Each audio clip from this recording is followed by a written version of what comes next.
Welcome to Garis TV channel. So nandito na naman tayo para silipin naman natin ang estimated salary ng maglangga na sina Ruel of Malalag and Richelle Morales. So ito mga lods, pareho mga charity vlogger kaya suportahan natin pareho ang kanilang mga channel. Pero siyempre huwag nyo rin kalimutan na suportahan din ang Robust team and then siyempre yung Rochelle team. And then siyempre isama nyo na ang kanilang mga magulang, Pading Rizan Vlogs, Kalingap Awi, at din siyempre isama nyo ng kapatid ni Ruel of Malalag na si Angeli Vlogs, and din siyempre yung kapatid ni Richelle na si Tariray Vlogs. Pero siyempre mga lods, huwag nyo rin kalimutan na isama sa pag-support ang aking channel. So mga lods, kung bago pa kayo sa aking channel, pakiclick naman ang subscribe natin, and then siyempre pakipost na rin ang notification bell para lagi kayong updated sa ating video. So ano pa ba ang hinihintay natin mga lods? Let's go!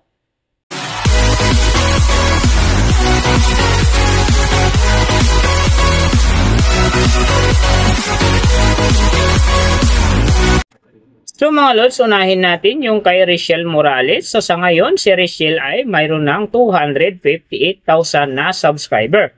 And then, meron na rin siyang upload videos na 1,200. So, may total views naman siya ngayon na 54 million. And then, yung account niya, ginawa ito noong December 30, 2022. So, doon naman sa kanyang total grade, nakakuha siya ng B-. And then, sa kanyang social blade rank naman, nasa 205,098. So, doon naman sa kanyang subscriber rank, nasa 2,051.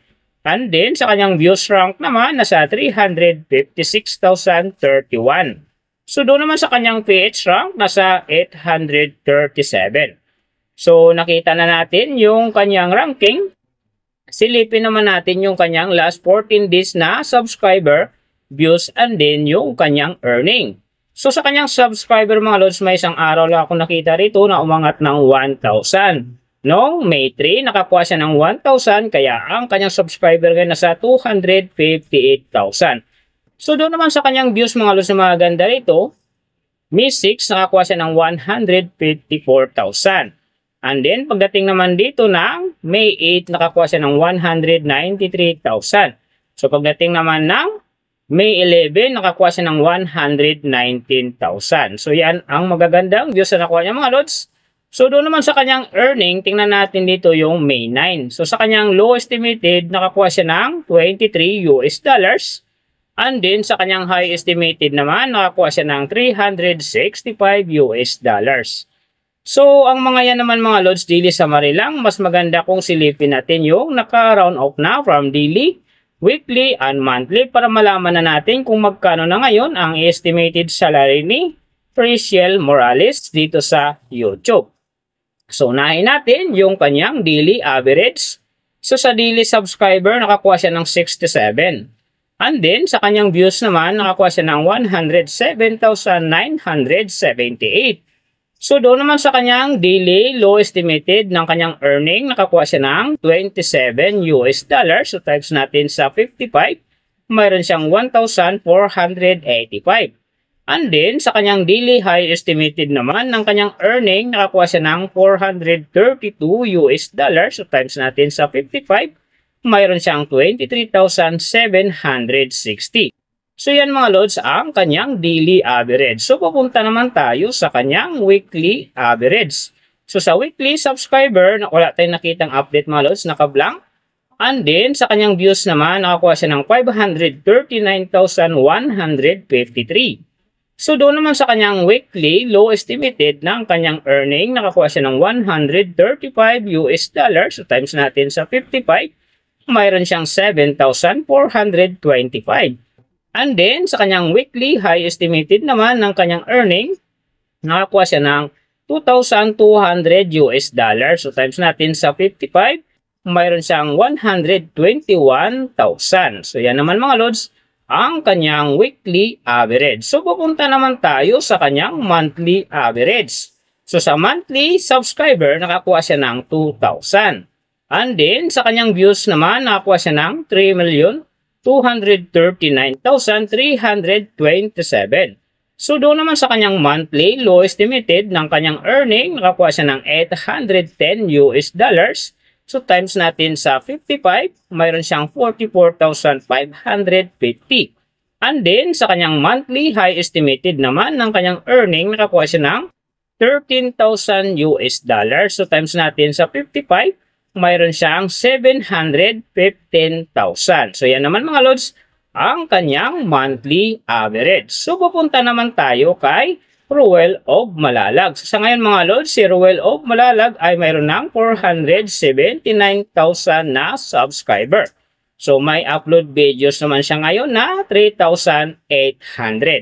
And then, may total views naman siya ngayon na 183 million. And then, yung kanyang account, ginawa ito noong November 5, 2016. So, doon naman sa kanyang total grade, nakakuha siya ng B+. And then, sa kanyang social blade rank naman, nasa 68,077. So, doon naman sa kanyang subscriber rank, nasa 1,831. And then, sa kanyang views rank naman, nasa 123,672. So, doon naman sa kanyang PH rank, nasa 623. And then, sa kanyang people rank naman, nasa 1,398. So, nakita na natin yung kanyang ranking. Silipin naman natin yung kanyang last 14 days na subscriber, views, and then yung kanyang earning. So, sa kanyang subscriber mga lods, may 4 na araw ako nakita rito na tig 1,000. Simula no May 4, nakakuha siya ng 1,000. Nasundan naman ito ng May 6, nakakuha ulit siya ng 1,000. And then, pagdating ng May 10, nakakuha na naman siya ng 1,000. So, yung last, yung May 15, nakakuha siya ng 1,000. Kaya, ang kanyang subscriber ngayon nasa 479,000. So, doon naman sa kanyang views mga lods, mga ganda rito, May 4, nakakuha siya ng 520,000. And then, pagdating naman dito ng May 6, nakakuha siya ng 478,000. Pagdating naman ng May 8, nakakuha siya ng 438,000. And then, yung last na maganda sa kanya, yung May 15, nakakuha siya ng 495,000.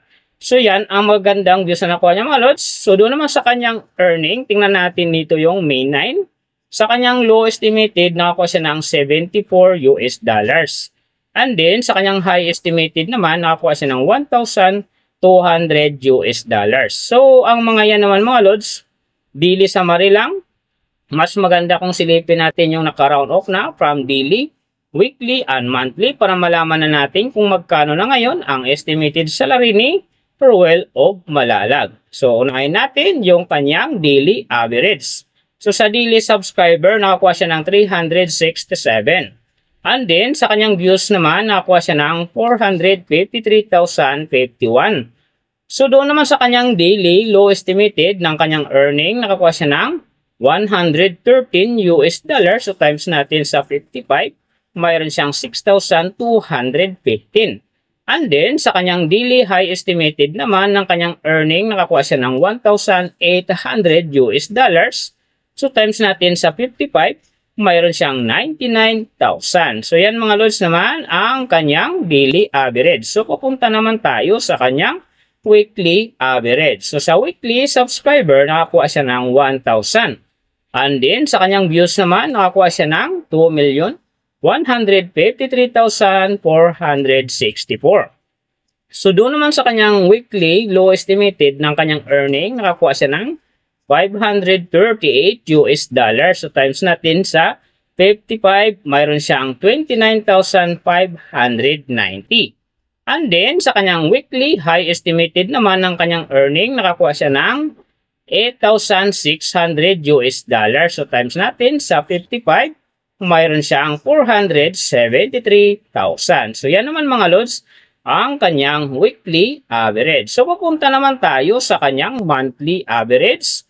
So, sa monthly subscriber, nakakuha siya ng 11,000. And then, sa kanyang views naman, nakakuha siya ng 13,591,524. So, doon naman sa kanyang monthly low estimated ng kanyang earning, nakakuha siya ng 3,400 US dollars. So, times natin sa 55, mayroon siyang 187,000. And then, sa kanyang monthly high estimated naman ng kanyang earning, nakakuha siya ng 54,000 US dollars. So, times natin sa 55, mayroon siyang 2,970,000.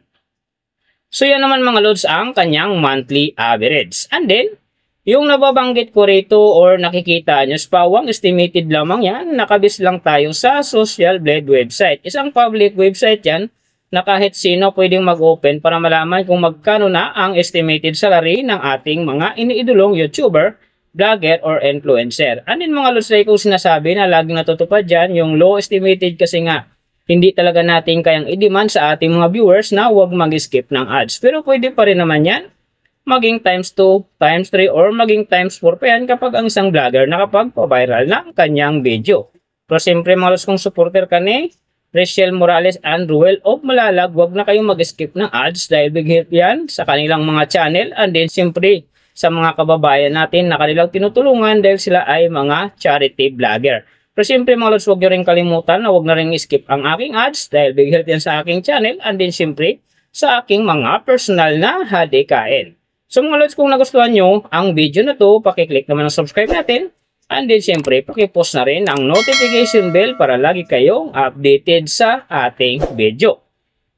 So big thank you sa lahat ng mga sumusuporta sa aking channel. Saka magsusupport pa lang, ingat kayo palagi and God bless.